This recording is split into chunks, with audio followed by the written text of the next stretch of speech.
So I want to kick off with a discussion of how China actually is exploiting what we consider to be free market capitalism back against us. It's an under-discussed theme, but we talk about it only at a high level. Let's get to the bottom of what's going on. And I'll start with a few examples. A few years ago, Yang Jiechi, China's top diplomat at the time, came to the Alaska summit right here in the United States of America. Faced off against, I would say, an insecure man by the name of Tony Blinken. They faced off, and he started off the meeting with a 15-minute monologue admonishing the United States to do better on its human rights track record and telling the United States that China wanted to stop seeing the U.S. slaughtering black Americans. That was his words, not ours. This is an interesting thing to say, actually, but it's not a coincidence that just a little bit later that same year, Xi Jinping is being pressed on the Uyghur human rights crisis in Xinjiang, where there are over 1 million religious minorities, Uyghurs, who have been sentenced to concentration camps, subject to forced indoctrination, communist indoctrination, and worse, forced sterilization. And yet, when he's pressed by it, by the UN and elsewhere, the first thing he says is that Black Lives Matter shows that the United States is no better. This would be laughable if it weren't for the fact that at the time, our own companies, many of our own companies, were effectively promoting that same message. See, that's how this game is played. Disney is an interesting company. It says a few years ago that it can't shoot a film in the state of Georgia unless they pass, if they did end up passing a new anti-abortion law that somehow Disney disapproved of, or more recently, the so-called Don't Say Gay bill, the misnamed bill in Florida, that they vehemently opposed. Yet just a few years ago went to film Mulan in the Xinjiang province of China, which is literally ground zero of that same Uyghur human rights crisis, without saying a peep, until the very end of the movie, where they finally mustered up the courage to say that we thank the local authorities, those CCP authorities that enslaved those Uyghurs in concentration camps. We thank them for the privilege of filming here. That's Disney. It's not just Disney, though. BlackRock, Nike, John Cena, the guy who was nearly naked at the Oscars, last night, big tough guy, I like to present him as such, apologizing to the CCP in Mandarin for the high crime of, while in Taiwan, referring to Taiwan as a nation. Now, why is this? Nike, LeBron James, you name it. Think of Daryl Morey, the general manager of the Houston Rockets, who dared to say, fight for freedom, stand with Hong Kong, and yet only to be lambasted both by the NBA and by Nike, and even LeBron James, who lambasted that general manager of the Houston Rockets for daring to actually speak on behalf of democracy in Hong Kong. Why is that? It comes down to one factor. It comes down to money, actually. This is the game that the CCP has played for the last 10 years or more. If you criticize the CCP, they build the Great Chinese Wall that stops you from entering the Chinese market. But if you're criticizing the United States, they will roll out the red carpet. And that's what creates the two-faced behaviors of companies from Nike to Airbnb to BlackRock to celebrities from LeBron James to John Cena to even Jamie Dimon, the CEO of JP Morgan Chase. You have the CEO of Nike, John Donahue, that says we are a company of China and for China to its Chinese customer base. Why is it? They're simply responding to the incentives that we've created for them. They're rewarded for it in China without being penalized for that same behavior here in the United States. You see, that's not capitalism. That is mercantilism. The state, the Chinese state, using companies as a vehicle to advance their own geopolitical agenda. See, this dates back to the 1990s when we adopted, both parties did in this country, a philosophy of what we'll call democratic capitalism. The idea that somehow we were going to export Big Macs and Happy Meals, and somehow that was going to spread democracy to places like China. Well, that didn't work out as planned. To the contrary, the CCP actually managed to turn that on its head. We thought we could use our money to get them to be more like us. What they realized is that they could use access to their market, their money, to get us to be more like them. Or even one step worse than that, that they realized they could use our money to get us to be more like them. And it worked. See, it's like the Battle of Troy, actually. China realized a long time ago they were not going to really be in a position to defeat the United States militarily, just as Troy would have never defeated Greece, or Greece would have never defeated Troy, either side, militarily. But they did what they managed to do in the Trojan War as well. They built a Trojan horse that undermined the United States from within. Just as Troy couldn't resist the gift of that Trojan horse, the same went for the United States. We couldn't resist the promise of so-called global capitalism, which really wasn't capitalism at all, turning our own companies and commercial actors to undermine the United States from within. Companies, our most esteemed institutions, universities, nonprofit institutions, and mega corporations, criticizing the United States while staying silent about actual human rights atrocities in China. What does that do? It creates a false moral equivalence between the CCP, Chinese nihilism, and American idealism right here at home. Thank you, LeBron James. Thank you, Disney. Thank you, Nike. Thank you, Airbnb. That's how we got to where we are. Now, against the backdrop of that, China has realized that they're going to use a lot of other forces to undermine us from within, and we're seeing that day after day. The synthetic precursors to fentanyl shipped to Mexican drug cartels, using that to synthesize synthetic fentanyl, pumped across our southern border, responsible for killing tens of thousands of Americans on a daily basis. It's not an exaggeration to say that is one side of an arguable one-sided intentional opium war, especially when that fentanyl is laced into pharmaceuticals that many people who are taking them don't even know actually contain fentanyl. That's not a user choice. That's closer to bioterrorism. It's closer to poisoning than it is to an overdose. You could argue that our addiction to a national debt rolled over by China, now the second largest provider of our national debt, is a form of financial fentanyl. And this brings me to the topic of the day, which you could even say the same about digital fentanyl, a term that's been used by Mike Gallagher and others, and I've adopted it at times too, to refer to TikTok, a Chinese-owned company that has created an app that's an addictive app spreading across the United States. What do we do about it? There are severe issues. The way in which capitalism itself has been exploited to advance that Chinese agenda, and most lately it's come to a head with respect to this particular social media application, a ban, or at least a ban-like bill that would threaten a ban of TikTok if they don't engage in a forced divestment. That's what's actually pending right now, and it's a complicated issue for us to decide how we confront this challenge. And I'm going to admit, it's not an easy challenge to address, but if we think through it, and I think that if we're going based on first principles, we get back to the idea that as grave as this threat is, we're not talking about global capitalism here. We're talking about state-directed capitalism starting from the CCP. We're not going to beat China by being China in this country. And I think that that's going to be the challenge for us as a constitutional republic tethered to our own principles.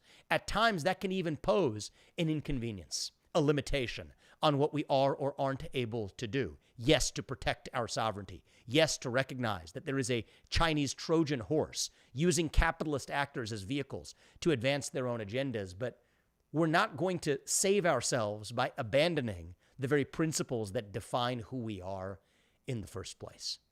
So a few things that I want to say about why I'm against a TikTok ban, despite the challenges that we see staring us in the face, despite the many problems and concerns we ought to have with not only TikTok, but other Chinese applications that pervade our lives, is that we have to do it in the way that still reflects who we really are as a constitutional republic in this country.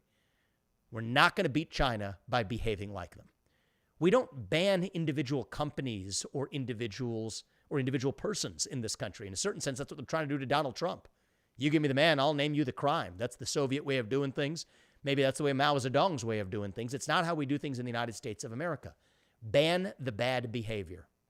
We ought to have real concerns about TikTok. You can go through them one by one. Number one, you could think about the data transfers. The fact that they're collecting American user data and allegedly, at least, potentially handing them over to Chinese Communist Party-linked actors. That's an unacceptable behavior. But we're not going to solve the problem just by banning one company or forcing the divestment of one company by its Chinese owner, because it's not even Chinese ownership that drives these companies to behave this way. Go through the other earlier examples I mentioned. BlackRock, Disney, Nike, Airbnb. These are so-called American-owned companies, but the CCP still exerts leverage over them because these companies have an interest in expanding into the Chinese market. Take Airbnb, a so-called U.S.-owned company. Wall Street Journal reporting on this a few years ago, and I talked about it in my first book, Woke Inc., at greater length. To the Chinese Communist Party, as a condition for expanding into doing business in China, is handing over private U.S. user data. even the geolocational data, the private messages that a renter and a host send each other on the Airbnb platform was sent none other than to China as a condition for expanding into the Chinese market. That's interesting. It's a U.S. company. What kind of forced divestment? It's not a Chinese owner. It's not going to solve that problem. It's a behavior. That's a rotten problem because they're using access to the Chinese market as a carrot to get even a U.S. company to behave in the same way that we're worried, admittedly with less evidence, that TikTok is behaving today. So that's the first issue, is that we're not even solving the problem. If we're got a bad behavior that we're going after, but we're supposedly only banning one company, it doesn't actually address the underlying issue. Ban bad behaviors, don't actually ban individual actors. That's the American way, and it's also what our Constitution demands. Now, go one step further than that. You realize that some of the worst examples of state-directed capitalism now don't just begin in China, but they begin in this country right here at home in the United States of America. Let's go through a litany of examples that should appropriately terrify every American if we actually see what's going on. Tech companies being deputized by the government, so-called private actors being used by the government to censor speech through the back door that the government couldn't censor directly through the front door under the Constitution. Our own private user data reported in newspapers just this last weekend, privately being sold over to spy agencies in our own government without the consent of users. Tech companies that are not only censoring speech, amplifying speech, suppressing speech, but also handing over private user data without consent to a government actor. Which are the companies doing that? Google, YouTube, Facebook, you name it. So even Twitter, before Elon, same old story. And so I think we have to be careful to recognize the threat that we actually need to deal with, which is a foreign-owned persuasion campaign. You could think about the addiction issues for social media, including TikTok. Great. Deal with it in a way that addresses all platforms that suffer from that same addiction issue in minors. You want to talk about the issue of forced data transfers to the CCP? Great. That's a behavior we should deal with and we should ban. Whether the company is Chinese-owned or not, you should not be sending U.S. user data without consent to the Chinese Communist Party. That is a national security threat, and it's wrong when Airbnb does it, just as it's wrong when TikTok does it, just as it's wrong when any other company does it. You want to think about the persuasion threat that we face in this country of tilting the scales of a social media platform, amplifying content while suppressing others that could be harmful to our own national interests. It's wrong when Google does it on the eve of the last election. It's wrong when Facebook does it on the eve of the last several elections. And it's wrong when TikTok or any other platform does it as well. Deal with the bad behavior. If you want to actually criminalize or make illegal or ban a bad behavior, ban the behavior. That's how we do it in the United States of America. We're not a nation of men. We're a nation of laws. And those laws are written not as bills of attainder, as our founding fathers warned against, criminalizing individuals for being who they are or owners or owned by a particular entity, but for behaving in unacceptable ways in the United States of America. And so that's actually how we're going to defeat China and defeat the threat that they've posed. As I said, they thought we could use our money to get them to be more like us. They realized they could use their money to get us to be more like them. And the way we lose is if we actually start behaving in the way that the CCP would applaud here in the United States. State-directed capitalism. We don't want that here in the United States. We got to revive who we are, behave according to one standard of the rule of law, apply that evenly to all companies, no matter what Facebook's lobbyists have to say about the matter. And you know what? There are serious threats that need to be addressed by Chinese influence on U.S. capital markets, U.S. corporations, and yes, even within TikTok itself. Get to the bottom of it, but deal with the solution in the right way by banning the undesired behaviors in a way that applies to, yes, even the U.S. companies that are otherwise guilty of the same. So I'm glad we're going to have an opportunity to open this up and have a more detailed discussion about what I think is not just a complex topic here, and I'd love to take questions on it, but as we did last week as well, something that I missed from the campaign trail, but that we're bringing back into our week is a chance to hear from all of you and talk about the future of the country, talk about our history, and talk about where we actually are going as a people. So, joined by Caroline again. Whew, there's Thanks. a lot in there. Thank you. A lot of good stuff in there. Okay, I say we just dive right in to people's questions. Tell me what people are saying. All right. Well, earlier today, this is a very nuanced position that you take, and I'm glad that you're articulating it because, once again, I think you are one of the only voices in American politics who takes the contrarian, nuanced take and has the courage to do so. You took some heat earlier in the day from Scott Adams, who disagreed with you, particularly on the point of persuasion with TikTok. And we have a couple people in the chat asking, particularly 2024 War Room, hello. Can you speak more to that chief concern about the persuasion element of TikTok? Yeah, and that's why I wanted to go into the detail of the persuasion risk more generally. I mean, even outside of TikTok, and I was, now this is, I think, something we've become attuned to. I've been talking about this probably 3-4 years ago. My first book, Woke Inc., was the one that lifted the curtain on the way China's doing this. They use economic incentives in part to get companies to adopt positions that are favorable to China, making them part of the mainstream in the United States. So if you get a company like Disney or Airbnb or BlackRock or Nike that's criticizing systemic racism in the United States, while effectively staying silent or worse about actual human rights atrocities in China, that has a persuasion effect on the populace here in the United States, creating a false moral equivalence between the United States and the CCP, between Chinese nihilism and American idealism. And that's wrong, and it has a long-lasting effect, and it's dangerous here in the United States. I think there's a very real risk that the same thing could be happening via TikTok. Now, I am evidence-driven, and I would love to actually have an apples-to-apples comparison of the extent to which we're seeing this type of persuasion tactic being used by the likes of YouTube, Google, Twitter pre-Elon. We've seen some of that curtain lifted. What's happening on Facebook?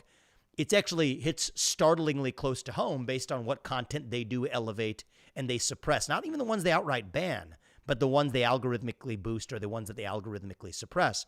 And if TikTok's doing it, it could even be even worse than the objectives that Mark Zuckerberg or Facebook or Google are pushing. But nonetheless, we should get to the bottom of that.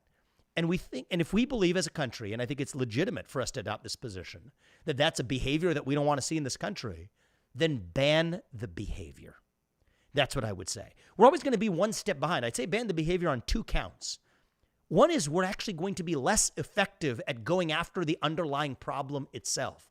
Let's say we force the ownership to change hands in TikTok. Okay, so we've set a precedent that can happen in this country. But let's say that ownership transfers and then the same behavior continues. What then? It very well could. In fact, it already is for so-called American-owned companies. What about the fact that many of the other apps in the Apple App Store are actually Chinese-owned apps, but just not ones that have been caught in the political crossfire in the same way, but might be doing the exact same thing? Are you going to individually ban each of those companies? There's going to be new companies formed, even ones that are owned by China, not even owned directly by China, but owned by China by way of other intermediaries. So just in terms of raw effectiveness in protecting ourselves against that type of mass persuasion apparatus, we have to, if we want to take a step at banning a bad behavior, ban the bad behavior rather than to ban individual actors. And the side note to all of this, Caroline, is what I really think would be a setback for even earnest people. I think Scott's earnest in his strongly held feelings about this. I have strongly held feelings about China's illicit influence in the United States. I've been vocal about this for years. What would be a shame is then if we take the step of passing that law and then inevitably, and for this one I think it would happen, get then struck down by our court system because it is, you could argue, a bill of attainder or a specific bill criminalizing the existence of a particular company under its existing ownership rather than criminalizing or making illegal the kind of behavior that that actor is engaging in. So on both counts, both for effectiveness, I don't think we're going to be effective at stopping the behavior if we're just playing whack-a-mole on a retrospective basis saying that we think you might be doing a bad thing as Congress and we're going to criminalize you or we're going to make illegal your existence under your ownership. When you could have thousands of other actors, both foreign actors and domestic actors, that are doing the exact same thing of concern. So it's not only is it not effective, it also risks failing the test of constitutionality itself on multiple grounds to say that we're criminalizing an individual actor by statute rather than an actual behavior. And I think that would be a loss and a setback even for the people who are proposing to deal with the problem in this way. I think we got to get to the root causes, got to understand which are the behaviors we do or don't approve of. I personally don't think companies should be allowed to provide U.S. individualized user data to the CCP. I know that wasn't Scott's concern, but it is a big concern of mine. And it actually goes with the persuasion risk because the persuasion risk is that much more effective if they do have individualized data with which to actually target individuals in the U.S. Over the long run, that is a persuasion risk too. I don't think any company should be able to do it. I don't think Airbnb should be able to do it.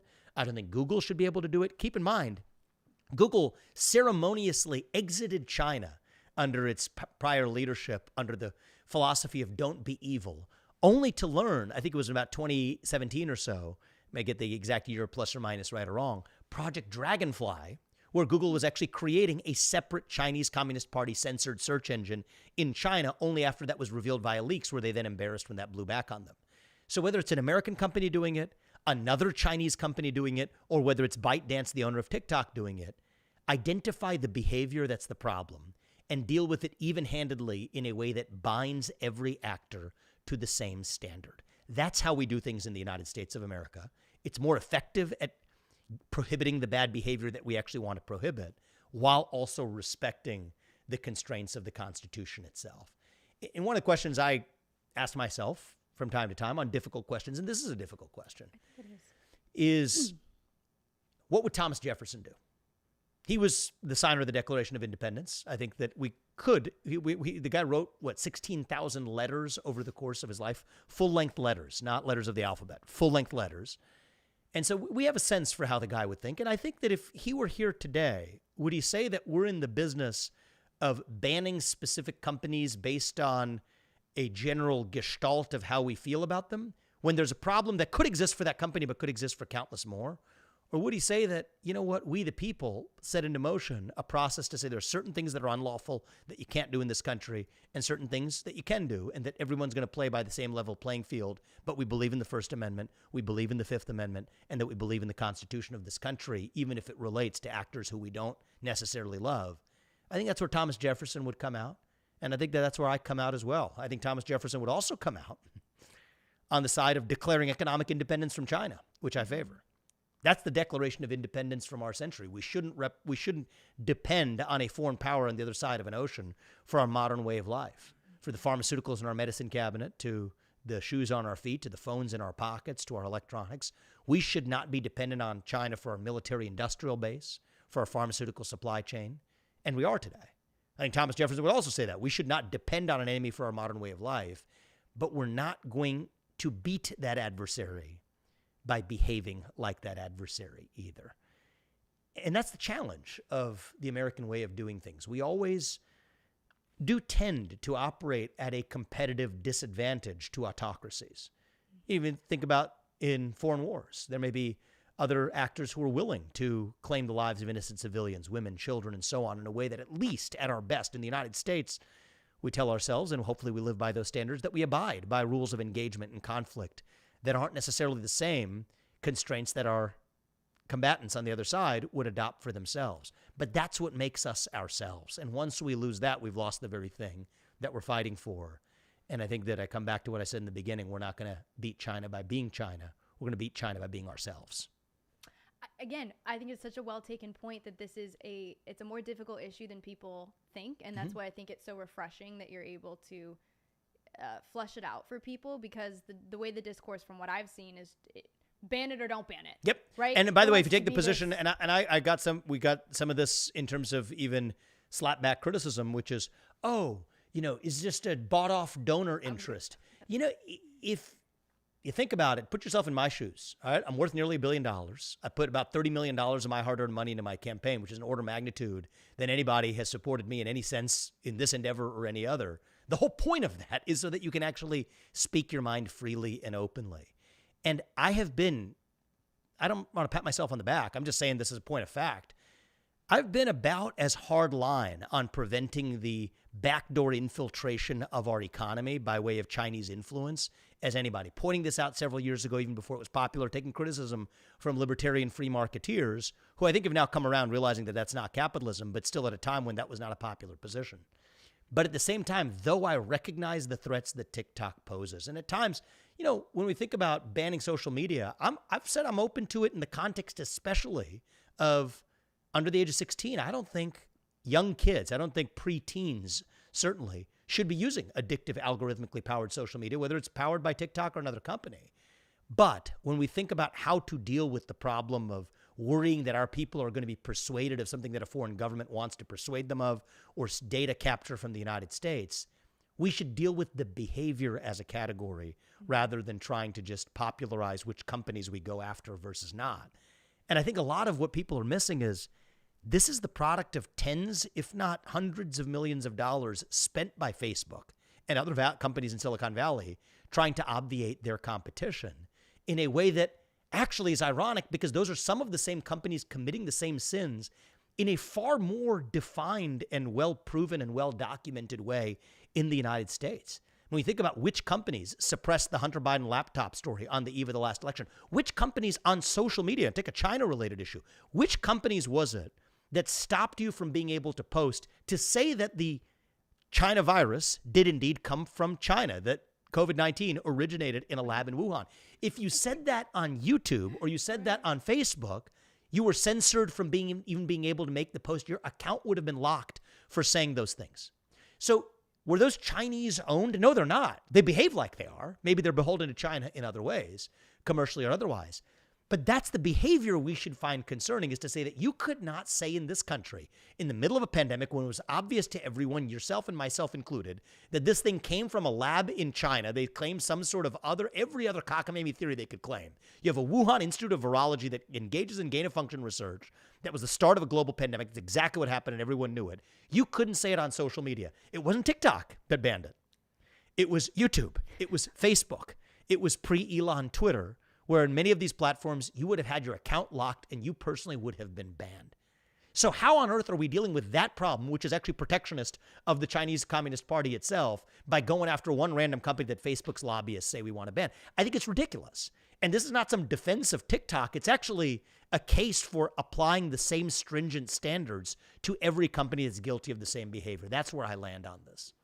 Again, I think that's so well taken. I think it's a little bit of a sad commentary that some Americans think a Chinese, owned platform is more pro-free speech than American-owned platforms. But I think the larger topic of persuasion is very interesting. Because and it's a danger, and it's a risk, and we have to engage with it. Right. But I just don't think it's going to be with retrospective whack-a-mole. Deal with the actual problem and confront it directly, and be willing to confront it right here at home.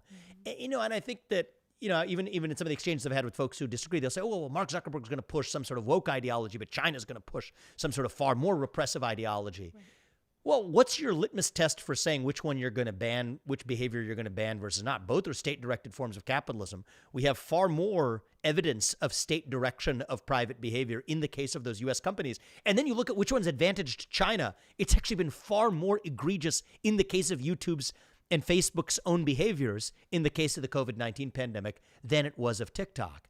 And so if we're going to apply the standard, all I would say is apply it even-handedly. And I think we should, actually. We should be taking steps to protect kids from algorithmically powered social media, including, but not limited to TikTok, including across the board. We should be taking actual steps to stop any company, I don't care which company it is, from engaging in forced data transfers of U.S. user data to the CCP. And we should have deep concerns with the way in which China has weaponized our system of so-called capitalism to use companies as pawns that effectively create this false moral equivalence between the United States and China, which increasingly risks permeating our own youth's view of the United States as standing on the global stage. That's actually our most important geopolitical asset. It's not our nuclear arsenal. It's our moral standing on the global stage. But I think we got to deal with these things not by being like China. It's by being like us, the country with a Bill of Rights and a Constitution that our founding fathers put their name to and set into motion. That's what makes America great. And that's how we're going to defeat China, not by acting like them. We're going to defeat China by acting like ourselves. Great questions on this, very candid answers. If you have more questions specifically on this topic, go ahead and keep dropping them in these chats. We're live everywhere, and don't hold back. So if there's other topics, you guys keep them coming in. This is a wide-ranging discussion, but this is a very interesting news of the day topic, and I think will continue to be. I do want to stay on persuasion for just a minute with TikTok, because it is very important, but persuasion in a different sense. You're one of the more persuasive people that I know, and you did make the decision to join TikTok as a platform when you were running for office. And I think people need to hear a little bit more about why you made the choice to join the platform, because I think there's persuasion in a different way. Yeah, I was persuaded, actually, is the answer. So at the start of the campaign, I just decided it was a terrible idea. Why would I join some sort of Chinese-owned app that was also addictive to kids? And it seems like, it's not something I'm particularly drawn to, right? Mm-hmm. It certainly wasn't at the time. However, now we want to criticize the algorithms. I like to get to the bottom of what's going on. How do these algorithms work? They feed and boost the content that's already circulating in there. So then it occurs to me, okay, Republicans aren't on this platform, but a bunch of Democrats are. they're reaching young voters. Young voters vote disproportionately for Democrats than ourselves. We're criticizing young voters for that. We're criticizing Democrats for it. But what are we doing to actually show up and reach young voters where they are? And so my view is, if we want to do something about TikTok, do something about TikTok. And don't just do it about TikTok, do it about the kinds of behaviors that are bothersome about TikTok. That's the principled way to go. But in the meantime, we got to get in the habit of doing something that Republicans have, I think, lost their muscle memory for, which is actually competing and winning in elections. And you know what? If I'm a young person, I'm, I guess relative to some, but maybe not relative to you or people, of the next generation. If we want to go back and ask the question, okay, how do I actually persuade young voters in my own? We could talk about Chinese persuasion of the app, but you know what? If there's no actual content reaching young voters with a message that conservatives or Republicans or libertarians or others outside of the progressive orthodoxy want to push, whose fault is that actually for not showing up? And so I guess I joined TikTok for the same reason that I made it a point to go to college campuses, travel across this country, go to non-traditional places where Republicans don't go. I viewed it as another non-traditional place that I was at least showing up. And showing up is half the battle. I think you can't persuade somebody unless you at least respect the decision of communicating in a format where they're able to communicate with you. And so if you're saying that here's a format that you all are using to communicate with each other and communicate with people who disagree with me, and I'm not even willing to communicate with you in the forum where you're engaging in that type of dialogue, then who can I really blame for not persuading you of my ideas? And so, you know what? There's a lot of other pro-Hamas or pro-this or pro-that content that people complain about on TikTok. How about showing up and providing some of those alternative views? And that's exactly what I've done. The messages that I've been pushing on TikTok may not be the traditional messages that have historically been pushed by other so-called TikTok influencers. That's a good thing, in my view, not a bad thing. And we can't compete, we can't complain about the lack of competition in the marketplace of ideas on a certain platform if one of the competitors is automatically defaulting from even showing up. And so whether that's a college campus or whether it's an online platform, I think it's incumbent on conservative leaders to actually show up and reach you, saying you're not going to agree with everything I'm going to have to say, but at least I'm going to respect you enough to tell you what I actually think, as opposed to showing you the disrespect of not speaking to you at all. Right. And we talk about the digital town square and where that is. And there's just a reality of where that is. You have to meet people where they're at, to your point. To be able to drive change of the kind we need in this country, too. I mean, let's say we do want to legislate the idea that people aren't using social media products before the age of 15 or 16, or to say that we're ending forced data transfers to foreign actors, including the CCP, or even to say that we have serious concerns about the deputization of private actors to engage in foreign persuasion campaigns. We're only going to do that even if we're actually successfully elected in the first place. And so let's at least show up and have the conversation. Retreating from that conversation is never the way to go. And so put that on my list of things where I probably disregarded the advice of my campaign advisors. I showed up on college campuses, went on left-wing media, and we'll show up on social media platforms where there are non-traditional voters as well. Again, keep your great questions coming. I think the larger topic of persuasion is going to be a thread throughout the night. So let's take that in a little bit of a different direction. We have a question from our ex-audience on recruitment levels in the U.S. military are at record lows under President Biden. We have, for now, a all-volunteer military force where we have to persuade people to want to join it. How can we persuade young people in this current state to join the military? I'd say there's a couple things there. I mean, first of all, young people don't want to serve a country they're taught to hate. And I think a lot of that does begin in our own educational system, revival of civic education in this country. One of the positions that I believe I continue to stand by, even though it's controversial, is that I think every high school senior should be able to pass the same civics test that every immigrant has to pass in order to become a voting citizen of this country. I don't think that's too much to ask, to know the basics about your country in order to actually be a citizen of that country in the fullest sense of the word. And I do think that that's going to be persuasive. You can't be persuaded to love your country if you don't even know the first thing about the ideals that undergird your country.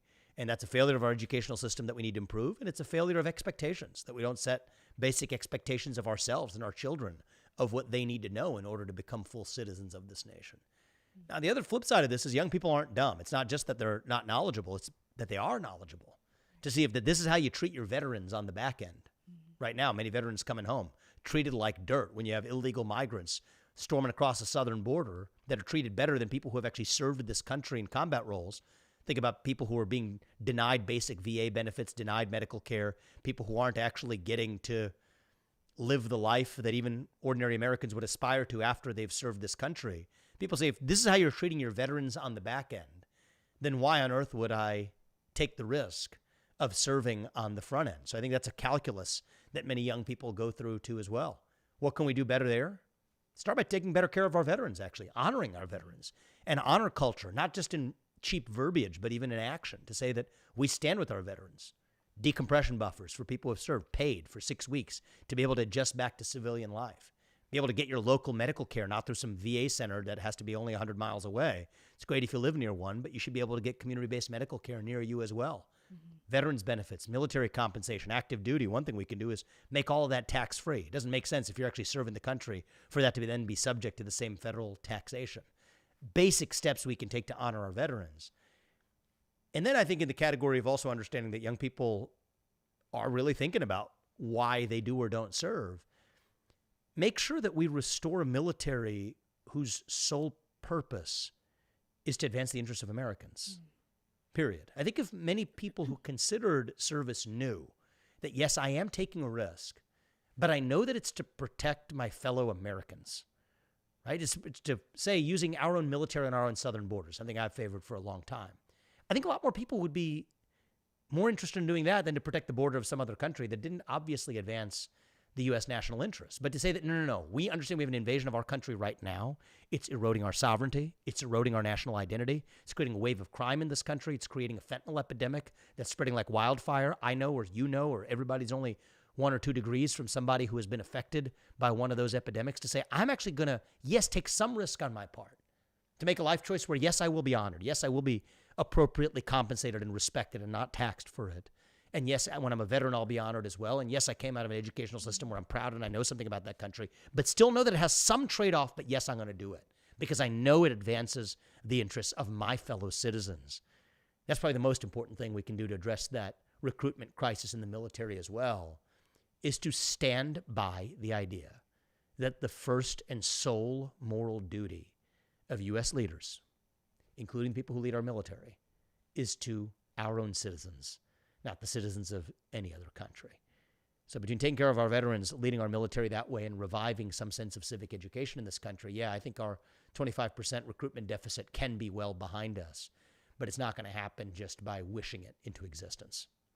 It's an interesting point. When you think if we had recruitment ads starting tomorrow that said, hey, sign up to protect the southern border, there's a good argument to be made. You're right. That I think people would do it. I think you'd see it go through the roof. Oh, right? absolutely. There's such a good point to be know made that. There, yes. I mean, if you have like Uncle Sam needs you, even understanding what that threat is today, we need you to secure our border. Are you willing to do it? Answer, I think it would be yes on a widespread basis. And I've talked to many folks, even in the military today. They are hungering for a commander-in-chief who prioritizes that homeland security in the United States. And the irony is it's precisely over the period that we have enmeshed ourselves in foreign wars that haven't really advanced the American interest. We could go through them one by one. It's not my point right now. Iraq, you could argue the extended stay in Afghanistan and so on. U.S. military presence in places like Syria, very ambiguous at best, strategic explanation for why. And yet, it's over that same period that we're more vulnerable than we've ever been to cybersecurity threats, to super EMP threats, electromagnetic pulse threats that could take out our electric grid, killing millions of Americans in the process. A border that's more porous than it's been at any point in our modern history. Those two things go together. And I think the recruitment deficit that we see is in part a symptom of that deeper loss of purpose of the military itself, which is to protect our own right here at home, first and foremost. And you brought up veterans and the treatment of them. I think we saw the story this past week where Biden's VA wanted to ban the iconic photo of VJ Day from their facilities. Like, they think that's a better use of time than expanding care options for veterans, apparently, or something. Yeah. But do you think some of the DEI woke orthodoxy that seems to have somehow found its way into the U.S. military is also deterring young people? Sure, no doubt about it. I mean, I think that, just as I said, people don't want to serve a country that they're taught to hate, whether that's the educational system or even our own military that teaches them to apologize for who we are. I think that's a deterrent to joining the military. General Milley musing about white rage or systemic racism. I don't think that's an inspiring case for serving this country. And so I think that there's no place for that type of indoctrination in our own military, but it's an indoctrination of a particularly peculiar kind.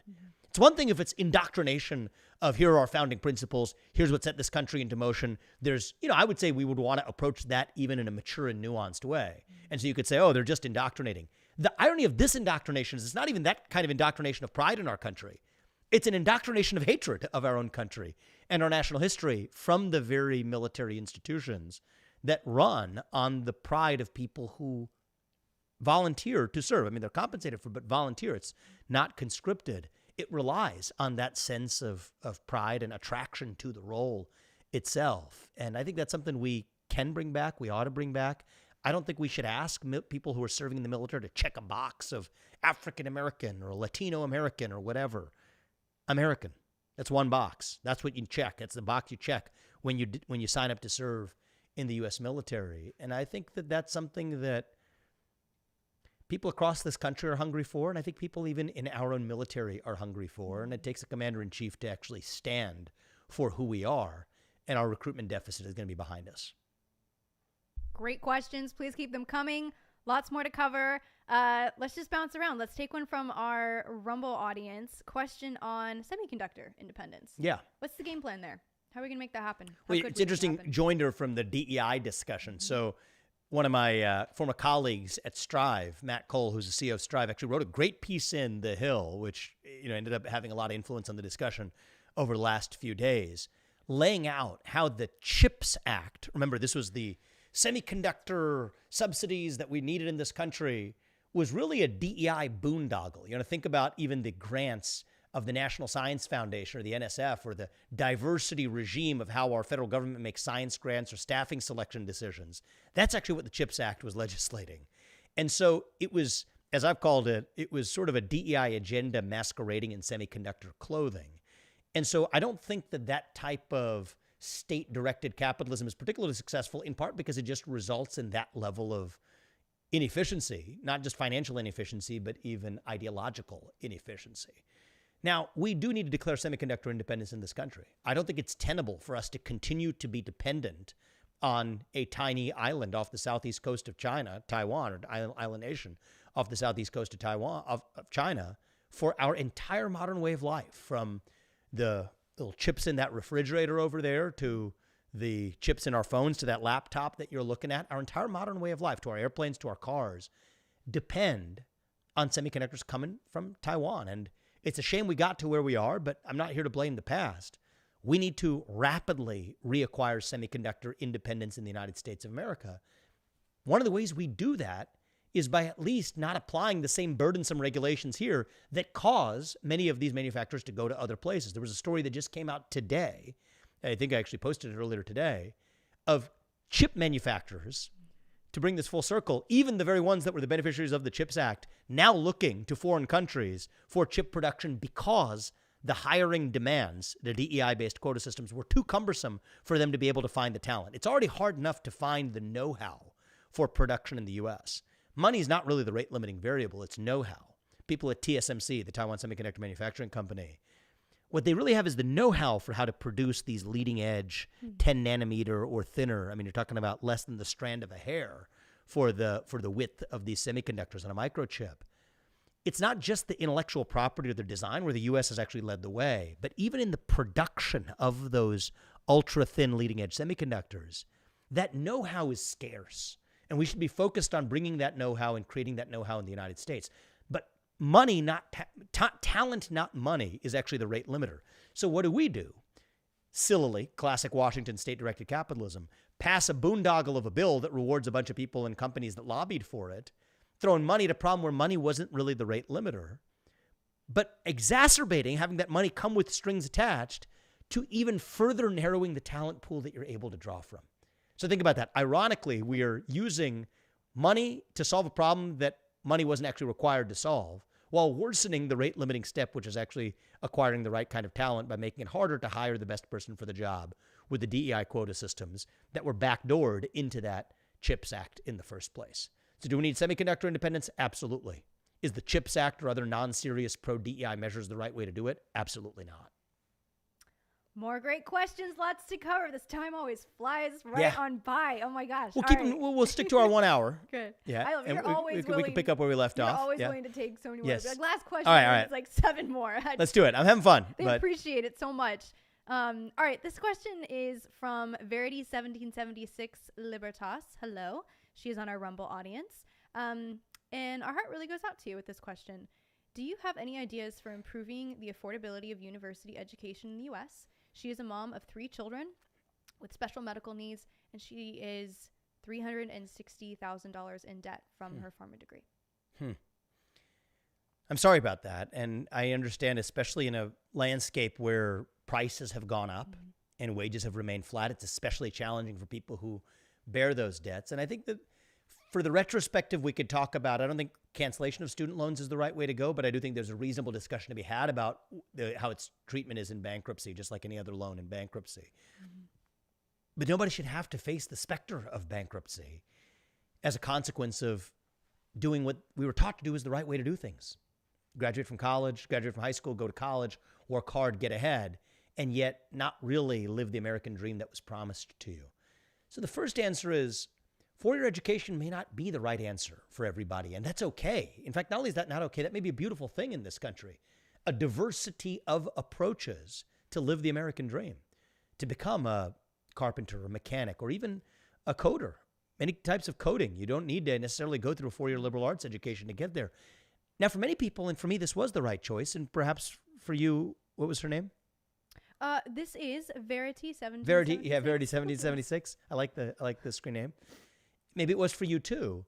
Part of the reason college education and four-year college education costs have skyrocketed is because of the rise of that bureaucratic class, the managerial class.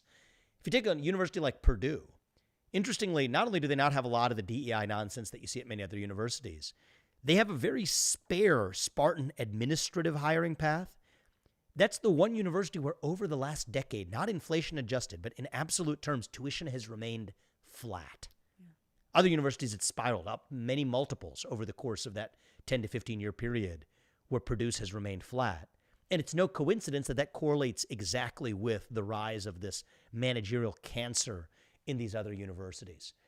Part of this comes from the Department of Education, the U.S. Department of Education, which fosters a lot of these bad behaviors, subsidizing one form of four-year college degree over another, but coming with strings attached that cause these educational institutions to behave in ways that depart from their basic purpose of educating the next generation.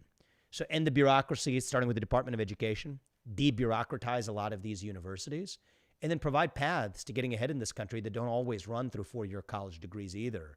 And I think a lot of the occupational licensing impediments that we see to say that you have to have some piece of paper create artificial barriers to enter the labor market that I think we would do well without.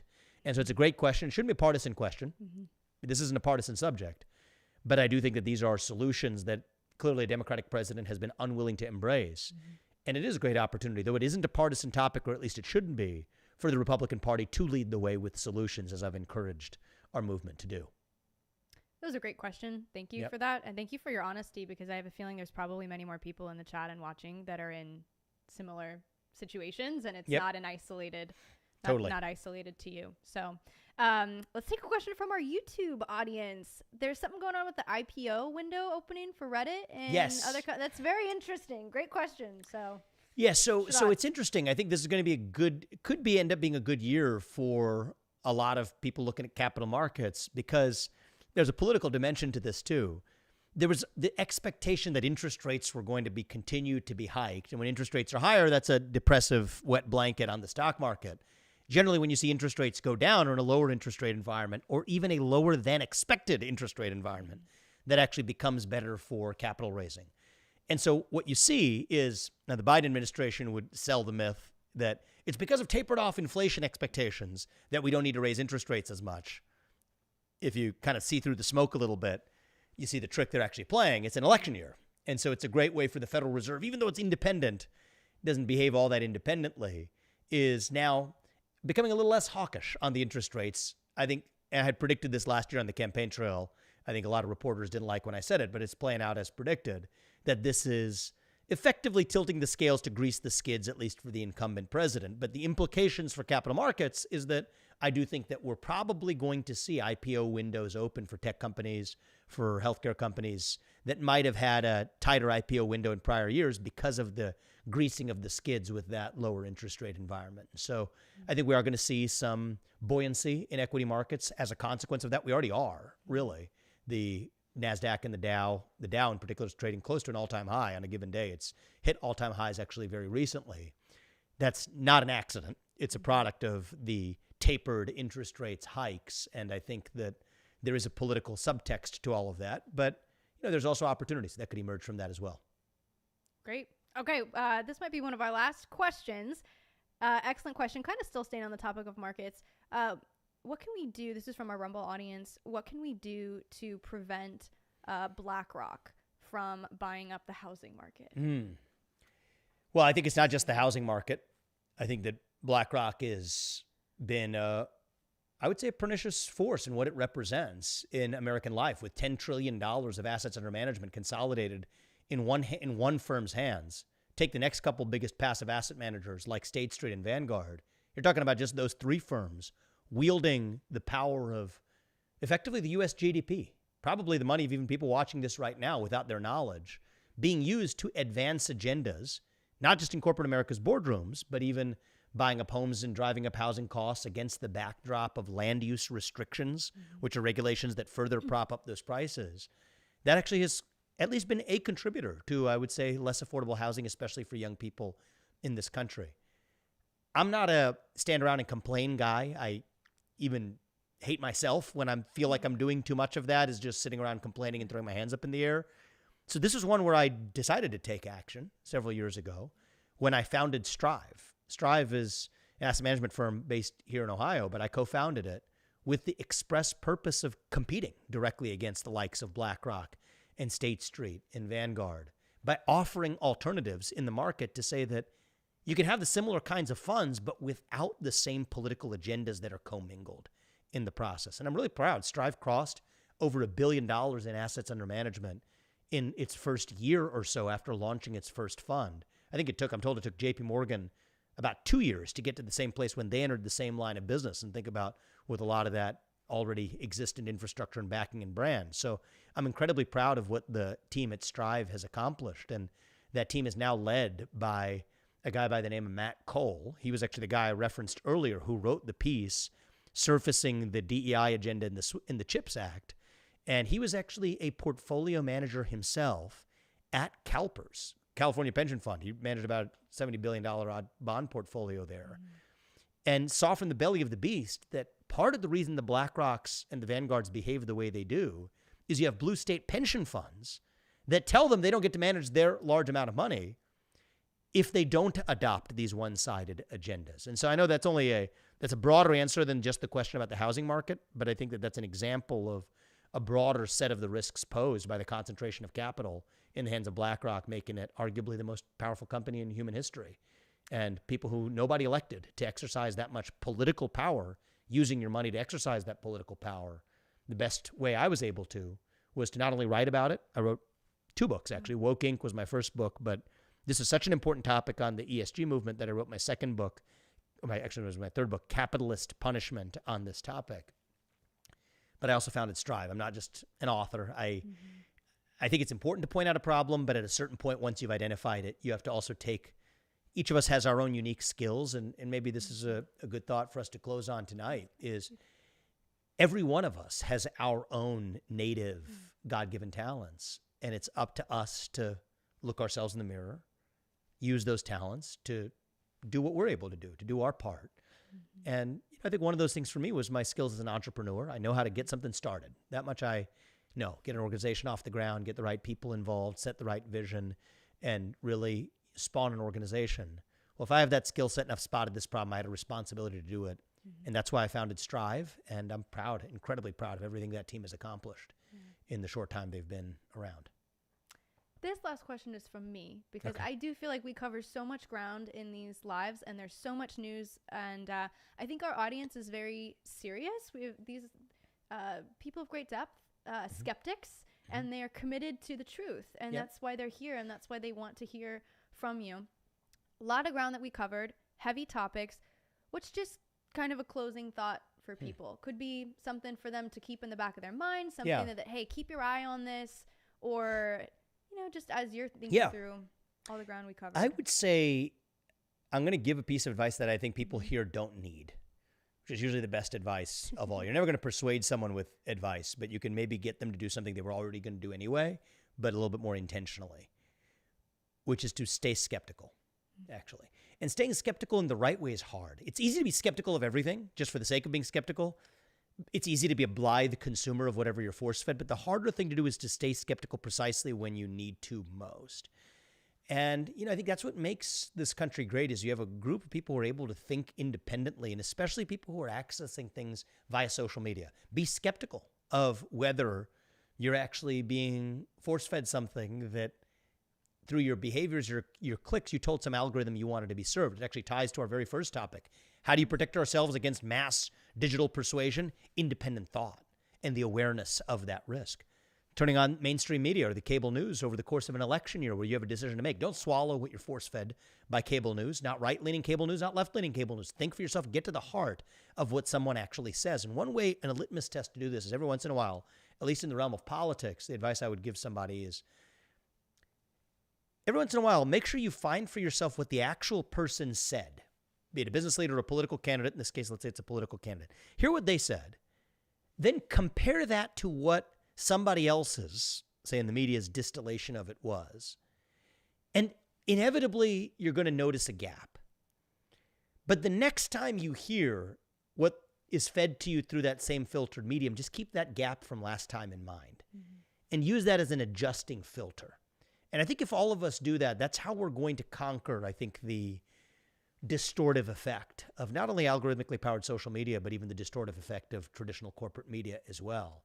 And so that applies to what I'm saying on this, social media driven live stream. But I think that it applies to what anybody feeds you. Stay skeptical, not for the sake of being skeptical, because that's just an easy armchair sophist move to, claim to be skeptical and reject it for the sake of rejecting it. Stay skeptical for the sake of getting to truth. And you know what? I think if each of us, at least even once in a while, falls out of the trap of just submissively swallowing what we're force-fed, staying skeptical, not just as a contrarian exercise, but for the purpose of actually getting to truth, I think it's an important part of how we're going to get this country back. Steve Jobs said, stay hungry, stay foolish. You say, stay skeptical. Stay skeptical. Stay skeptical. Yep. I like it. Cool. Great questions. Yeah, and by the way, keep the feedback coming. We're experimenting with this format, and I have fun with this. But if it's something that we continue to have fun with, we might make this a regular occurrence.